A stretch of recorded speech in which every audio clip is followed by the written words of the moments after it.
O 7º episódio de The Mandalorian trouxe a história do seriado de volta para a trama principal, envolvendo os Imperiais, os Caçadores de Recompensa, todo mundo querendo capturar o bebê Yoda. A série estava muito num ritmo de aventura paralela, mas nesse 7º episódio ela voltou com tudo para aquela história principal. Então vamos falar sobre esse episódio porque aconteceu muita coisa interessante.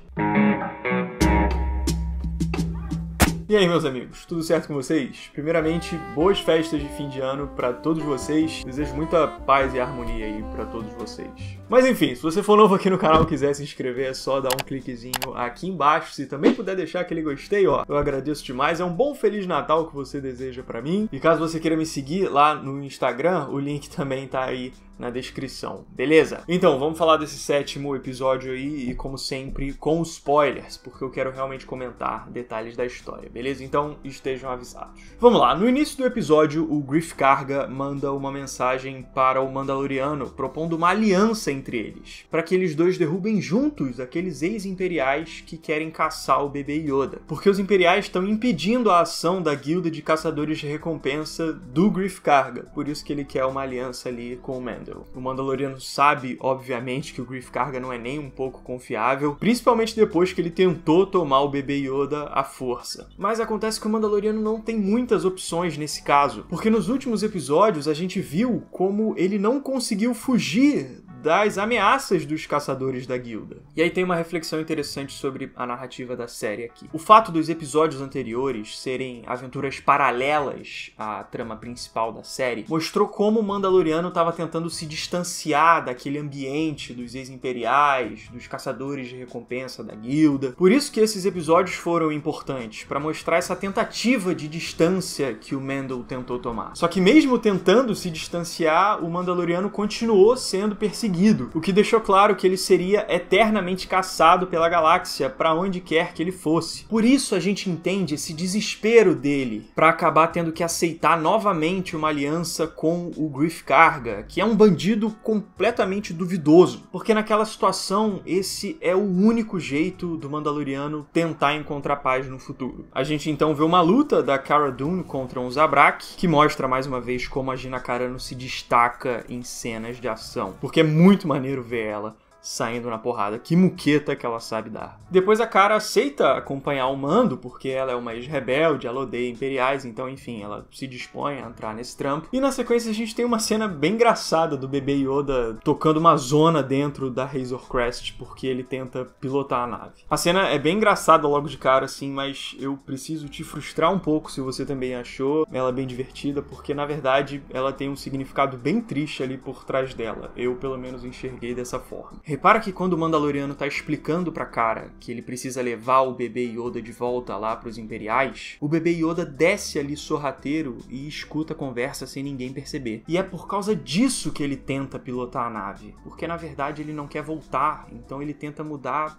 a direção do voo. O bebê é uma criança, mas ele já tem leves entendimentos sobre as coisas. Ele compreende a intenção de certas situações. E ele fica realmente desesperado quando percebe que vai voltar para os Imperiais. Mas enfim, então o Mandaloriano vai atrás do Kuiil para que ele ajude a cuidar da criança durante a execução do plano. E essa sequência tem uma baita surpresa, porque o IG-11 aparece reconfigurado pelo Kuiil. E isso é algo que se encaixa totalmente com o que já foi apresentado sobre o Kuiil nos episódios anteriores, porque o conhecimento tecnológico dele já foi mostrado várias vezes ao longo da temporada, o que faz ele ser totalmente capaz de reconfigurar o IG-11 e fazer ele retornar à série. Na sequência a gente tem cenas do IG-11 reaprendendo a executar as ações dele, e são cenas super interessantes porque elas mostram uma conexão quase familiar entre ele e o Kuiil. O IG-11 era um droide assassino no passado, mas mesmo assim o Kuiil acredita que pode reeducar o droide dando atenção e cuidando dele, por mais que ele seja só um robô. E o Kuiil diz uma frase que explica muito bem por que ele se dedica tanto ao droide para criar essa bondade nele. Droids are not good or bad. They are neutral reflections of those who imprint them. E essa frase eu acho muito importante para ditar o tema da cena seguinte. A Cara e o Mendel estão brincando de queda de braço, porque afinal são dois brutamontes do Só que quando o bebê Yoda olha para essa situação e vê o Mandaloriano numa situação que parece uma luta, um combate, ele usa o lado sombrio da força para ajudar o Mandaloriano, enforcando a Cara Dune. E eu acho que essa situação espelha muito bem o conceito daquela frase que o Kuiil disse na cena anterior, de você espelhar o que é ensinado. Porque o bebê viveu tão rodeado de violência e raiva por conta das aventuras dele ao lado do Mandaloriano, que ele acabou reproduzindo o que ele aprendeu com essas vivências. E por isso ele usou por instinto a violência do lado sombrio da força. Por isso que o Mando fica desesperado quando vê o que o bebê tá fazendo. Porque ele percebe como o bebê está sendo influenciado pelo tipo de vida super violenta que eles dois estão levando. E ele é em parte responsável por isso. Ele se vê como o pai desse bebê. E só um detalhe, eu já vi algumas pessoas dizerem aqui no canal que acham que o enforcamento da força não é algo exclusivo do lado sombrio. Mas não é bem assim. Essa técnica é uma técnica de tortura, então ela usa obrigatoriamente a raiva. Por isso que ela é sim uma técnica exclusiva do lado sombrio da força,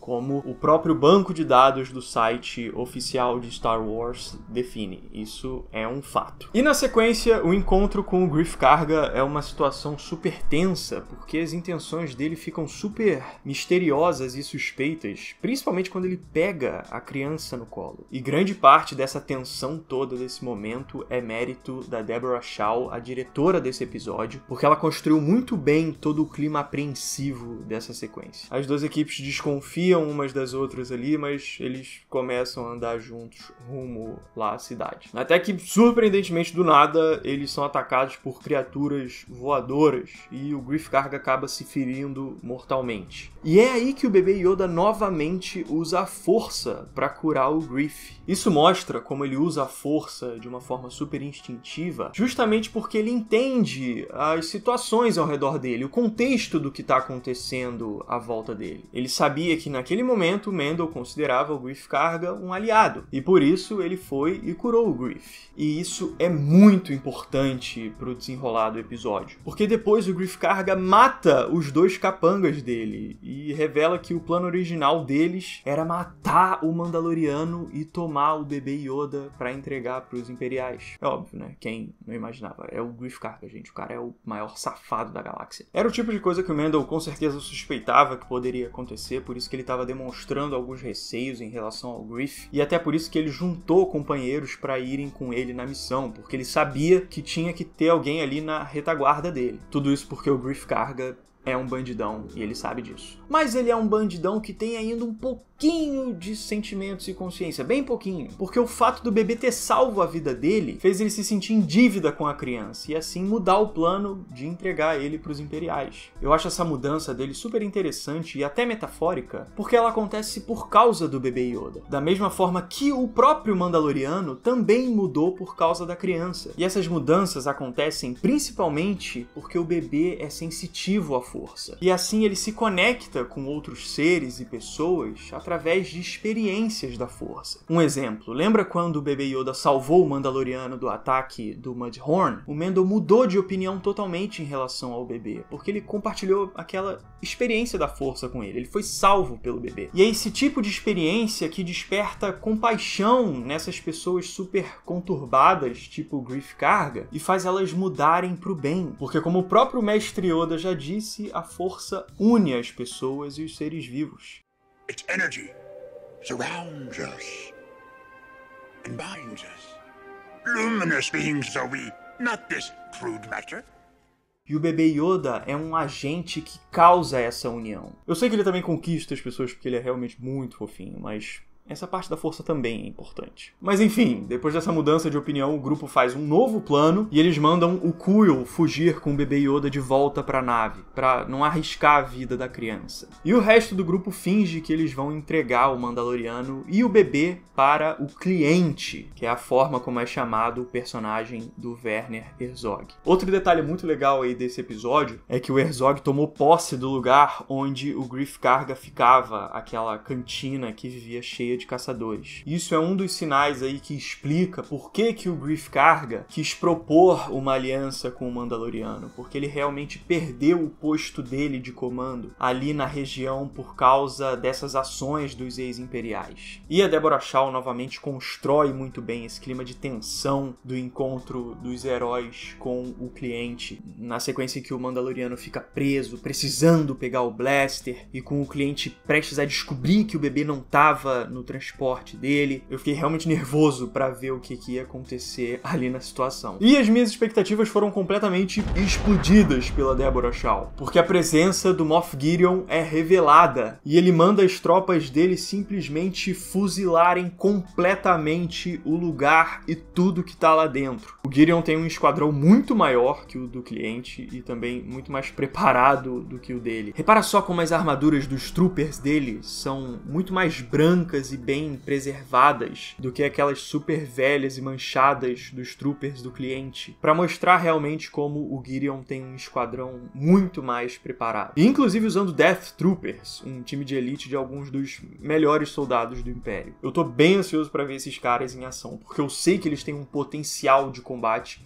muito grande e eu quero ver isso ser aproveitado. E paralelo a isso, é mostrado que o Kuiil, infelizmente, não conseguiu voltar para Razor Crest a tempo e acabou sendo atacado e deixando o bebê Yoda cair nas mãos dos Imperiais. Eu achava ele um personagem super interessante, achava que ele ocupava quase um posto de mentor pro Mandaloriano, então fiquei realmente triste com o final dele. Eu realmente acho que ele foi atacado e morreu ali pela forma como ele tá estirado ali no chão. Então, enfim, acho que foi o fim da linha pro Kuiil. O episódio termina com os heróis prestes a enfrentar o bando do Gideon e eu tô realmente torcendo pra ver eles dando troco nesses Imperiais pela morte do Kuiil. E minhas teorias pra esse futuro são: eu acho que os outros Mandalorianos vão dar as caras de alguma forma de novo no próximo episódio, porque no trailer da série o Mandaloriano aparece usando um jetpack que ele ainda não tem pra perseguir um TIE Fighter. E eu acredito que o Mandaloriano vai ter contato com algum outro Mandaloriano pra pegar essa parte nova da armadura. Ou seja, altas expectativas pra cenas de ação, porque quando os Mandalorianos estão envolvidos,